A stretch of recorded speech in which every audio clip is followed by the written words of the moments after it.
Welcome to Be Bright channel. आज की इस वीडियो में हम 9th क्लास फिज़िक्स के चैप्टर नंबर 2 काइनेमेटिक्स के एमसीक्यूज़ को विद कंसेप्ट मार्क करेंगे। इसके पहले एमसीक्यूज़ के स्टेटमेंट को रीड करते हैं। A body has translatory motion if it moves along a. इसमें वो पूछता है कि एक बॉडी की जो मोशन है वो ट्रांसलेटरी होगी कब? अगर वो ऑप्शन ए हमारे पास है अ स्ट्रेट लाइन, अगर उसकी मोशन जो है वो एक स्ट्रेट लाइन के अलोंग हो, या बी ऑप्शन है इन अ सर्कल या सर्कल के अंदर हो, सी हमारे पास है लाइन विदाउट रोटेशन, और डी ऑप्शन है कर्व्ड पाथ। तो इसमें अगर हम ट्रांसलेटरी मोशन की डेफिनेशन के लिहाज से अगर हम देखें तो ऐसी मोशन जिसमें वो किसी यानी कोई भी ऑब्जेक्ट जो है एक लाइन को फॉलो करते हुए विदाउट एनी रोटेशन मूव करता है, तो वो उसकी जो मोशन होती है वो ट्रांसलेटरी मोशन कहलाती है। तो इसमें जो राइट ऑप्शन बनेगा वो सी ऑप्शन बनेगा इसकी डेफिनेशन के अकॉर्डिंग, कि line without rotation. C option को आप मार्क करेंगे। उसके बाद सेकंड एमसीक्यूज़ के स्टेटमेंट को रीड करते हैं। The motion of a body about an axis is called. इसमें वो कहता है कि किसी भी बॉडी की जो मोशन है अपने एक्सिस के गिर्द, अपने महवर के गिर्द, वो कहलाती है। ऑप्शन ए हमारे पास है सर्कुलर मोशन, ऑप्शन बी हमारे पास है रोटेटरी मोशन, और ऑप्शन सी हमारे पास है वाइब्रेटरी मोशन, और ऑप्शन डी हमारे पास है रैंडम मोशन। तो किसी भी बॉडी की मोशन अपने एक्सिस के गिर्द अगर वो मोशन को दोहराता है तो उसकी मोशन को हम रोटेटरी मोशन कहते हैं। तो इसके लिए आपने मार्क करना है बी ऑप्शन को। उसके बाद ऑप्शन एमसीक्यूज़ 3 हमारे पास है which of the following is a vector quantity. इसमें पूछा जा रहा है आपसे कि इसमें से कौन सी जो हमारे पास जो गिवन यहाँ पर क्वांटिटीज़ हैं, इनमें से कौन सी क्वांटिटी जो है वो एक वेक्टर क्वांटिटी है। तो वेक्टर क्वांटिटी वो क्वांटिटीज़ होती हैं जिनको कम्प्लीटली डिस्क्राइब करने के लिए डायरेक्शन और मैग्नीट्यूड दोनों की ही ज़रूरत होती है।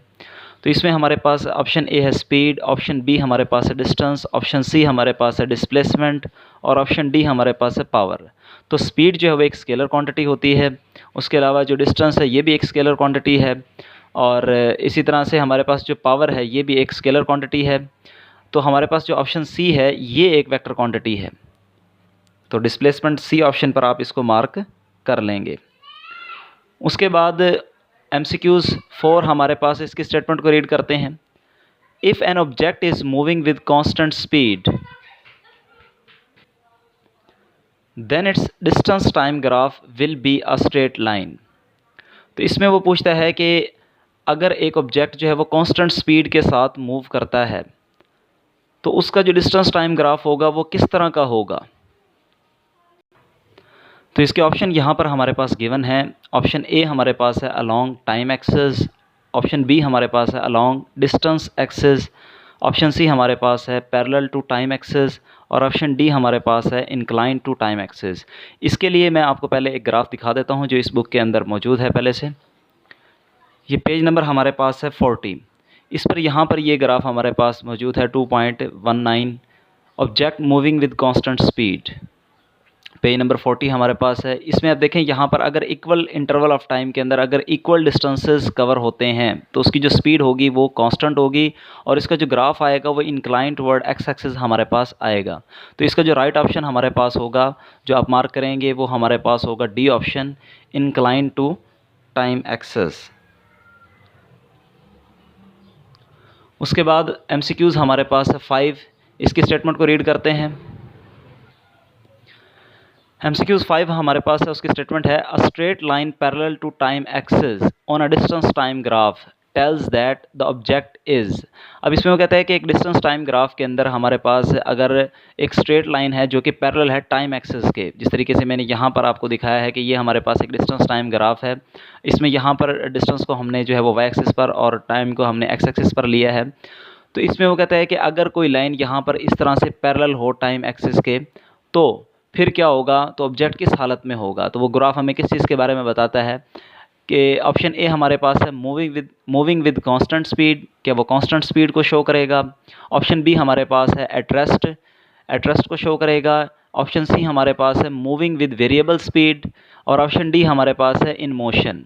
तो इन चारों ऑप्शन में से हमने फैसला ये करना है कि अगर एक जो है वो ग्राफ इस तरह से हो कि उसमें एक स्ट्रेट लाइन है वो पैरेलल है टाइम एक्सिस के on a distance time graph, तो वो ग्राफ हमें किस चीज़ के बारे में बताता है। तो इसमें मैं आपको बताता चलूँ कि अगर हमारे पास डिस्टेंस टाइम ग्राफ के अंदर जो एक स्ट्रेट लाइन है वो पैरेलल है टाइम एक्सिस के, तो वो हमारे पास इस चीज़ को शो करवाएगी कि ऑब्जेक्ट जो है वो क्या होगा, एट रेस्ट होगा। तो आप ऑप्शन बी को जो है वो यहाँ पर मार्क करेंगे। तो इसका जो राइट ऑप्शन होगा वो ऑप्शन बी होगा, ऑब्जेक्ट जो है वो इज़ एट रेस्ट होगा। उसके बाद MCQ 6 की हम स्टेटमेंट को रीड करते हैं। The speed time graph of a car is shown in the figure. अब यहाँ पर एक स्पीड टाइम ग्राफ दिखाया गया है कार के हवाले से। Which of the following statement is true, इसमें से कौन सी बात जो है वो इस ग्राफ से मुतल्लिक जो है वो ठीक है। तो यहाँ पर अगर इस ग्राफ के हवाले से अगर हम देखें तो इस ग्राफ के वर्टिकल एक्सिस पर या वाई एक्सिस पर हमें जो है वो स्पीड दी गई है और यहाँ पर एक्स एक्सिस पर जो है वो टाइम को दिया गया है। तो इस ग्राफ के लिहाज से अगर हम देखें तो बेसिकली एक स्पीड टाइम ग्राफ है। तो इसमें से जो हमारे पास गिवन ऑप्शन है इनमें से कौन सा जो है वो ऑप्शन इसके लिए सूटेबल है, जो ठीक है। तो पहला ऑप्शन हमारे पास है car has an acceleration of 1.5 metre per second square. तो यहाँ पर वो कहता है कि कार का जो एक्सेलेरेशन है स्पीड टाइम ग्राफ के ज़रिए से वो 1.5 मीटर पर सेकेंड स्क्वायर है। तो अगर हम देखें स्लोप ऑफ लाइन जो है वो हमें देगा एक्सेलेरेशन। अगर हम यहाँ पर देखें तो जो स्लोप ऑफ लाइन है वो डाउन टूवर्ड एक्स एक्सिस है, तो इसके लिहाज से हमारे पास जो है वो नेगेटिव एक्सेलेरेशन आएगा। यानी अगर हम देखें यहाँ पर तो हमारे पास जो है वो विद रिस्पेक्ट टू टाइम जो उसकी वेलोसिटी है वो ऐसा ऐसा क्या होती जा रही है, कम होती जा रही है। तो इस तरह से जो इसका एक्सेलेरेशन आएगा वो 1.5 ही आएगा अगर हम 15 डिवाइडेड बाय 10 करते हैं तो। लेकिन वो आएगा नेगेटिव में क्योंकि वेलोसिटी जो फाइनल वेलोसिटी है वो 0 है और जो इनिशियल वेलोसिटी है वो 15 है। तो फाइनल माइनस इनिशियल करेंगे यहाँ पर तो हमारे पास माइनस का 15 आएगा और डिवाइडेड बाय 10 करेंगे तो हमारे पास 1.5 आएगा जो कि माइनस में आएगा। तो ये वाली बात तो इसकी गलत हो जाएगी क्योंकि यहाँ पर प्लस में हमारे पास एक्सेलेरेशन दिया गया है, पॉजिटिव एक्सेलेरेशन दिया गया है। तो ऑप्शन ए जो है वो गलत हो जाएगा। उसके बाद वो कहता है a car has constant speed of 7.5 metre per second. तो ये ऑप्शन भी गलत होगा क्योंकि वेलोसिटी के अंदर तब्दीली आई है, स्पीड में तब्दीली आई है। उसके बाद सी ऑप्शन हमारे पास है distance travelled by the car is 75 metre. तो ये ऑप्शन हमारा जो है वो ठीक होगा। वो क्यों ठीक होगा, सी को आप मार्क कर लेंगे, उसकी वजह मैं आपको बताता हूँ।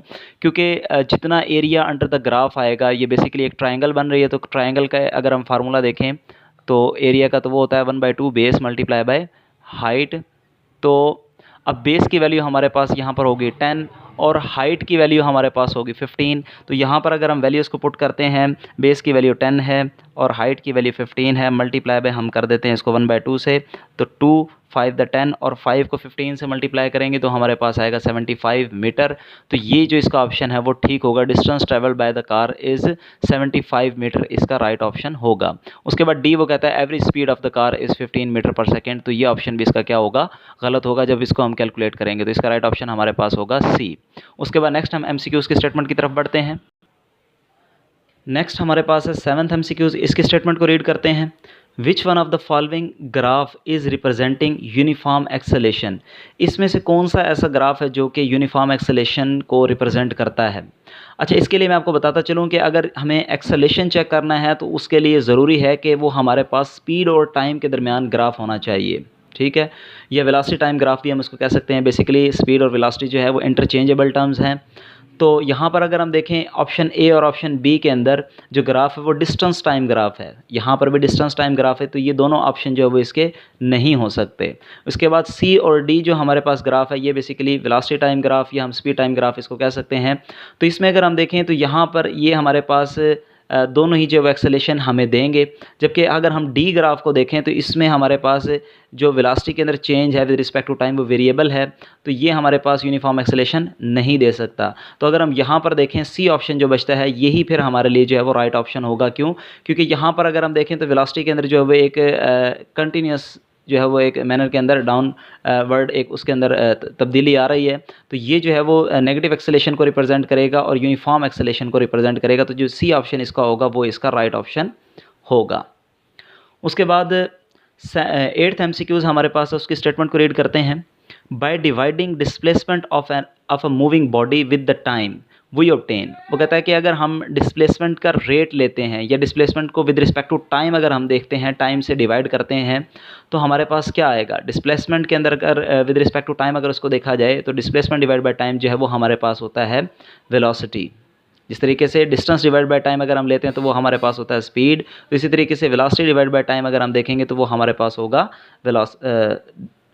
डिस्प्लेसमेंट डिवाइड बाय टाइम अगर हम देखेंगे तो वो हमारे पास होगा वेलोसिटी। तो इसका जो राइट ऑप्शन हमारे पास होगा वो होगा वेलोसिटी। उसके बाद 9 MCQs हमारे पास है। A ball is thrown vertically upward, its velocity at the highest point is. तो यहाँ पर वो कहता है कि एक बॉल को जो है वो थ्रो किया गया है अपवर्ड वर्टिकली, तो उसकी वेलोसिटी हाईएस्ट पॉइंट पर कितनी होगी। लेट्स सपोज कि ये बॉल हमारे पास है, इसको हम यहाँ से जो बैट के ज़रिए से या किसी चीज़ के ज़रिए से हिट करके ऊपर की तरफ पुश करते हैं, तो क्या होगा, जैसे जैसे ऊपर की तरफ जाता जाएगा इसकी velocity with respect to time क्या होती जाएगी, कम होती जाएगी। और एट दी एंड जब यहाँ तक वो पहुँचेगा उसके बाद वो इंस्टेंस के लिए जो है वो रुकेगा और फिर वो नीचे की तरफ आएगा। तो हम ये कह सकते हैं कि हाईएस्ट पॉइंट पर जो है वो किसी भी चीज़ की जो है वो जो वेलोसिटी है वो ज़ीरो होगी। तो यहाँ पर हम ऑप्शन बी पर क्लिक करेंगे, इसका जो राइट ऑप्शन होगा वो बी होगा। उसके बाद 10 MCQs हमारे पास, उसकी स्टेटमेंट को रीड करते हैं। अ change in position is called, वो कहता है कि किसी भी चीज़ की पोजीशन में अगर तब्दीली हो तो वो कहलाती है, ऑप्शन ए हमारे पास है स्पीड, ऑप्शन बी हमारे पास है वेलोसिटी, ऑप्शन सी हमारे पास है डिस्प्लेसमेंट और ऑप्शन डी हमारे पास है डिस्टेंस। तो किसी भी चीज़ की पोजीशन में अगर तब्दीली हो तो वो बेसिकली उसको उस जगह से डिस्प्लेस किया जाता है। तो वो इसका जो राइट ऑप्शन होगा तो वो हमारे पास होगा सी ऑप्शन, डिस्प्लेसमेंट। तो a change in position is called displacement जो है वो इसका राइट ऑप्शन होगा। उसके बाद 11 MCQs हमारे पास है, उसकी स्टेटमेंट है। A train is moving at a speed of 36 kilometre per hour, its speed expressed in metre per second. अब यहाँ पर वो ये कहता है कि हमारे पास एक ट्रेन है जिसकी जो मूविंग स्पीड है वो 36 किलोमीटर पर आवर है। अब यहाँ पर ट्रेन की जो स्पीड दी गई है वो हमें दी गई है किलोमीटर पर आवर में, जबकि जो स्पीड का जो SI यूनिट होता है वो मीटर पर सेकंड होता है। तो यहाँ पर हमारे पास किलोमीटर पर आवर में है और यहाँ पर जो MCQs के ऑप्शन दिए गए हैं उसमें सारे ऑप्शन जो है वो हमारे पास मीटर पर सेकंड में हैं। तो हमने इस किलोमीटर पर आवर को बेसिकली चेंज करना है मीटर पर सेकंड में। तो हम यहाँ पर मैं आपको करके दिखाता हूँ किस तरह से हम चेंज करेंगे इसको और किस तरह से कैलकुलेट करेंगे, इसका राइट ऑप्शन किस तरह से हम फाइंड आउट करेंगे। 36 किलोमीटर पर आवर है तो किलोमीटर से हमने जाना है मीटर में, तो उसके लिए चेंज करने के लिए हमें 1000 से मल्टीप्लाई करना पड़ेगा क्योंकि 1 किलोमीटर के अंदर हमारे पास 1000 मीटर होते हैं। उसके बाद और से अगर हमें सेकंड में जाना है तो वो हमें, क्योंकि 1 घंटे के अंदर या 1 आवर के अंदर हमारे पास 60 मिनट होते हैं और 1 मिनट के अंदर 60 सेकंड होते हैं, तो बेसिकली हमने और से सेकंड में जाना है। तो हम देख सकते हैं कि 1 आवर से सेकंड के अंदर कन्वर्जन के लिए हमारे पास क्या तरीकाकार होता है। तो 1 आवर से सेकंड में जाने के लिए हम 3600 से जो है वो क्या करते हैं, इसको मल्टीप्लाई करते हैं। तो हम इसको अब कैलकुलेट करेंगे, 20 से 20 कैंसिल हो जाएंगी और 36 से 36 जो है वो कैंसिल हो जाएगा। तो इसका जो राइट ऑप्शन हमारे पास आएगा वो आएगा 10। तो इसका जो राइट ऑप्शन हमारे पास होगा वो 10 मीटर पर सेकंड होगा। मीटर पर सेकंड में 36 किलोमीटर आवर को अगर हम चेंज करते हैं तो 10 मीटर पर सेकंड होगा। उसके बाद लास्ट इस चैप्टर का जो MCQs हमारे पास है उसकी स्टेटमेंट को रीड करते हैं। A car starts from rest, वो कहता है कि एक कार जो है वो रेस्ट से स्टार्ट करती है। It requires a speed of 20 metre per second after 20 second, कुछ देर के बाद यानी 25 सेकेंड टाइम लेने के बाद उसकी स्पीड जो है वो 25 मीटर पर सेकेंड हो जाती है। The distance moved by the car during this time is, तो इस कार ने जो है वो उस टाइम इंटरवल के अंदर जो है वो कितना डिस्टेंस कवर किया है। तो इसको कैलकुलेट करके मैं इसका जो राइट ऑप्शन है वो मैं आपको बताता हूँ। अब इस MCQs की कैलकुलेशन में यहाँ पर दिखाता हूँ कि यहाँ पर जो स्टेटमेंट के मुताबिक बताया गया है, a train is moving at a speed, sorry ये वाला नहीं, लास्ट वाला MCQs है, a car starts from rest. तो यहाँ पर अगर हम देखें कि अगर वो रेस्ट से स्टार्ट करती है तो इसकी जो इनिशियल वेलोसिटी है या स्पीड है वो 0 होगी। उसके बाद वो कहता है it requires a speed of 25 metre per second, तो कुछ टाइम के बाद जो है उसकी स्पीड जो है वो 25 मीटर पर सेकेंड हो जाएगी। तो उसकी फाइनल वेलोसिटी को या स्पीड को हम ये कंसिडर कर लेंगे। उसके बाद उसने टाइम कितना लिया है, 20 सेकेंड, तो टाइम यहाँ पर हमारे पास आ जाएगा 20 सेकेंड। तो इस टाइम इंटरवल के अंदर वो कहता है कि the distance move by the car during this time, तो उसने कितना डिस्टेंस जो है वो कवर किया है। तो यहाँ पर हम इसको सेकेंड इक्वेशन ऑफ मोशन से इसको कैलकुलेट करेंगे। बेसिकली हमने डिस्टेंस मालूम करना है। सेकेंड इक्वेशन ऑफ मोशन हमारे पास है s is equal to V I plus 1/2। Second equation of motion हमारे पास है s is equal to V I T plus half A T square. तो इसमें अगर हम देखें तो हमारे पास एक्सेलेरेशन यहाँ पर गिवन नहीं है, तो एक्सेलेरेशन को हम अलग से निकाल सकते हैं क्योंकि फाइनल वेलोसिटी और इनिशियल वेलोसिटी हमारे पास गिवन है और टाइम भी हमारे पास गिवन है। तो एक्सेलेरेशन इक्वल होता है V F minus V I divide by time. तो फाइनल वेलोसिटी की वैल्यू लिख दी हमने, इनिशियल वेलोसिटी की वैल्यू लिख दी और टाइम से डिवाइड किया, तो हमारे पास जो एक्सेलेरेशन आ गया वो 1.25 metre per second square acceleration आ गया।